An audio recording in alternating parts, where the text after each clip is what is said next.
요한일서 5장 13절부터 21절까지 봉독하겠습니다. 내가 하나님의 아들을 믿는 너희에게 이것을 쓰는 것은 너희로 하여금 영생이 있음을 알게 하려 함이라. 그를 향하여 우리가 가진 바 담대함이 이것이니 그의 뜻대로 무엇을 구하면 들으심이라. 우리가 무엇이든지 구하는 바를 들으시는 줄을 안즉 우리가 그에게 구한 그것을 얻은 줄을 또한 아느니라. 누구든지 형제가 사망에 이르지 아니하는 죄 범하는 것을 보거든 구하라. 그리하면 사망에 이르지 아니하는 범죄자들을 위하여 그에게 생명을 주시리라. 사망에 이르는 죄가 있으니 이에 관하여 나는 구하라 하지 않노라. 모든 불의가 죄로 돼 사망에 이르지 아니하는 죄도 있도다. 하나님께로부터 난 자는 다 범죄하지 아니하는 줄을 우리가 아노라. 하나님께로부터 나신 자가 그를 지키심에 악한 자가 그를 만지지도 못하느니라. 또 아는 것은 우리는 하나님께 속하고 온 세상은 악한 자 안에 처한 것이며 또 아는 것은 하나님의 아들이 이르러 우리에게 지각을 주사 우리로 참된 자를 알게 하신 것과 또한 우리가 참된 자 곧 그의 아들 예수 그리스도 안에 있는 것이니 그는 참 하나님이시여 영생이시라. 자녀들아 너희 자신을 지켜 우상에게서 멀리하라. 아멘. 오늘도 새로운 하루를 허락하신 하나님께 감사합니다. 오늘은 주의 날 화요일입니다.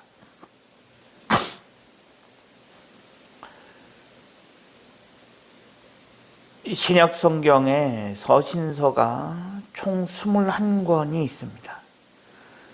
신약 성경이 총 27권인데 그 중에 21권이 서신서라는 것입니다. 바울 서신 13권, 공동 서신 8권, 이렇게 해서 총 21권의 서신서가 있는데 성경에 있는 이런 서신서들을 보면 대체적으로 그 구성이 비슷함을 알 수 있습니다.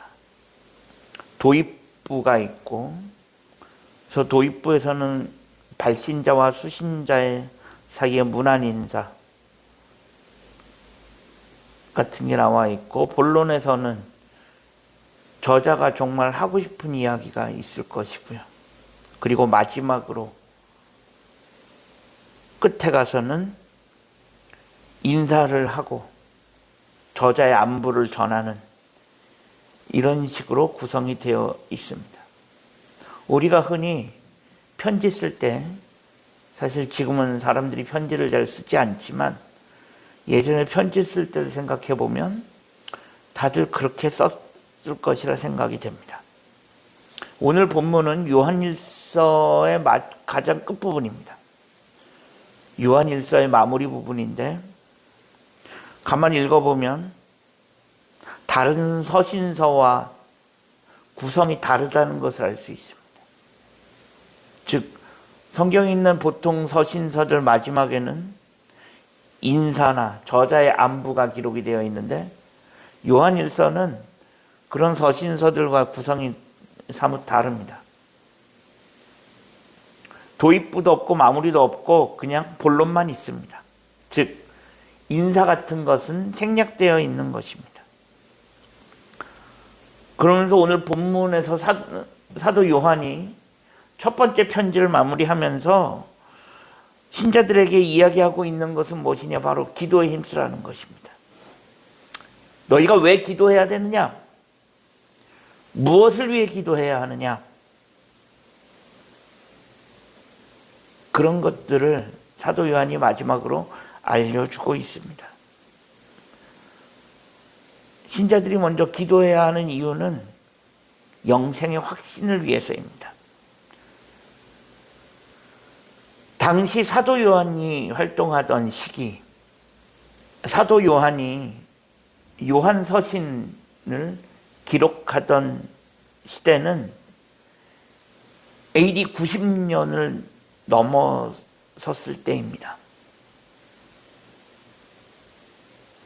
AD 100년이 거의 다 되어가는 AD 90년이 넘은 그런 시대인데 그때는 로마 제국의 교회를 향한 핍박이 최고조에 달해 있을 때입니다. 그런 상황에서 성도들이 예전과 같이 자신들의 믿음을 지켜가며 그렇게 신앙생활을 하기가 사실 쉽지 않은 때입니다. 로마 제국이 본격적으로 교회를 핍박하고 있고, 그 이후로 성도들은 또 흩어지기 시작했고 점점 지하로 숨어 들어가기 시작했습니다. 그런 상황 가운데 사도 요한은 성도들에게 한 가지 이야기하고 있는 것이 로마 제국의 핍박에 굴하지 않고 자신의 신앙을 지켜가라는 것입니다. 그러기 위해서 가장 필요한 것이 무엇이냐? 바로 기도라는 것입니다. 영생의 확신을 가지고 살아계신 아버지 하나님께, 그리고 그의 아들 예수 그리스도만을 바라보면서 그렇게 살아갈 수 있기를 바라는 것입니다.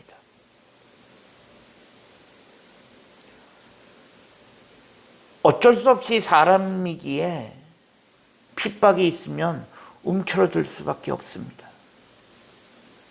그건 예나 지금이나 마찬가지입니다. 핍박이 있으면 움츠러들 수밖에 없습니다. 그런 상황 가운데 자신의 신앙을 지켜가려면 기도 말고는 없습니다. 기도할 때 하나님께서 지키시고 도우십니다. 기도할 때 우리는 우리의 죄를 이길 수도 있고 외부적인 핍박도 이겨낼 수 있습니다. 기도할 때 하나님께서 힘을 주십니다. 기도는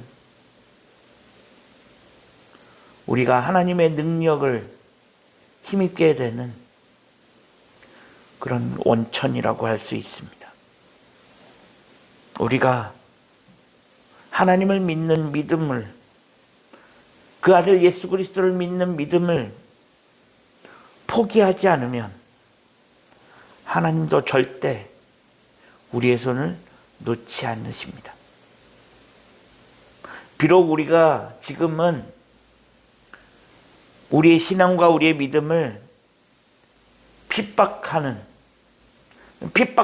시대를 살아가고 있지는 않지만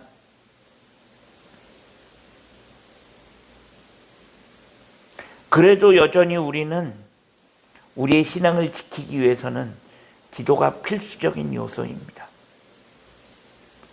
외부적인 핍박은 없지만 사단은 호시탐탐 우리를 노리고 있고,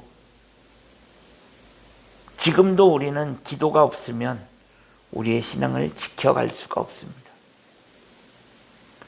이제 우리가 새로운 한 해를, 지난 한 해를 마무리하고 새로운 한 해를 시작해야 하는 이 시점에 우리가 다시 한번 하나님 앞에 기도할 수 있기를 소망합니다. 그래서 새해에는 우리가 기도함으로 하나님 앞에 한 발자국 더 가까이 갈 수 있는 우리 모두가 되어질 수 있기를 주님의 이름으로 간절히 축원합니다. 기도하겠습니다. 하나님 감사합니다. 지난밤에도 편안한 쉼을 주시고 오늘도 새로운 하루를 허락하신 하나님께 감사합니다. 오늘 하루의 삶을 하나님 인도하시고 오늘 하루도 하나님의 은혜 가운데 살아갈 수 있게 하시고 기도함으로 하나님 앞에 한 발자국 더 가까이 갈 수 있는 우리 모두가 되어줄 수 있게 하여 주옵소서. 우리 구주 예수 그리스도의 이름으로 간절히 기도합니다. 아멘.